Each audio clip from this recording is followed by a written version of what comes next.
చూడండి, పత్తాలేని పౌరాస్త్రం, రాష్ట్రంలో సమాచార హక్కు చట్టం సమాధి, చిన్నపాటి సమాచారానికి నెలల నిరీక్షణ, భర్తీకి నోచుకొని సమాచార కమిషన్, సుప్రీంకోర్టు ఆదేశాలు బేఖాతరు, 1,00,000కు పైగా దరఖాస్తులు పెండింగ్.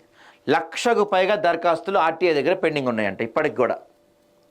ప్రభుత్వం నుంచి జవాబుదారీతనం, పారదర్శకత కోరుకునే పౌరులకు బ్రహ్మాస్త్రమైన సమాచార హక్కు చట్టం తెలంగాణలో పత్తా లేకుండా పోతుంది.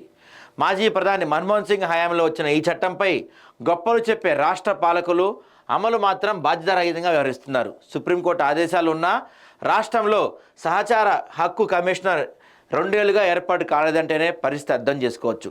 కమిషన్ ఏర్పాటు, నియామకాలను ప్రస్తుత గత ప్రభుత్వాలు సరిగా పట్టించుకోకపోవడంతో లక్షల సంఖ్యలో దరఖాస్తులు పెండింగ్లో ఉన్నాయి. సమాచార హక్కు చట్టం ఉద్దేశం కూడా నెరవేరటం లేదు. 2 ఏళ్లలో 2 సార్లు నోటిఫికేషన్.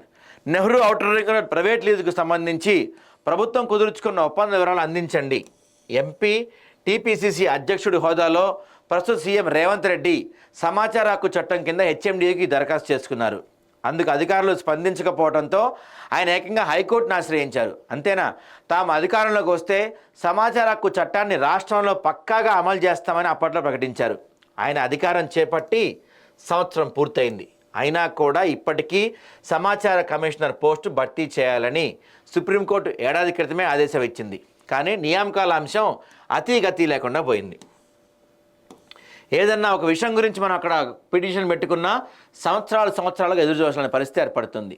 అసలు ఈ చట్టంలో ఏముందంటే, సమాచార హక్కు చట్టం 2005లో సెక్షన్ 7(1) ప్రకారం ప్రభుత్వ శాఖలకు సంబంధించి పౌరులు కోరే సమాచారాన్ని గరిష్టంగా 30 రోజుల్లోపు ఇవ్వాలి.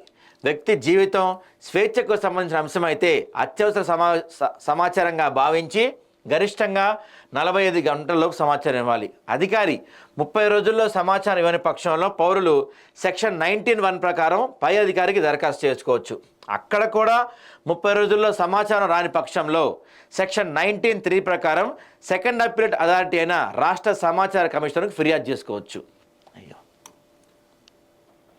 సమాచారాన్ని సకాలంలో ఇవ్వడంలో విఫలమైన ప్రజా సమాచార అధికారిపై సెక్షన్ 20 కింద గరిష్టంగా 25,000 జరిమానా, క్రమశిక్షణ చర్యలు తీసుకునే అధికారం సమాచార హక్కు చట్టానికి ఉంటుంది. కానీ ఇక్కడ ఏమైంది, నెలలు గడుస్తున్నాయి.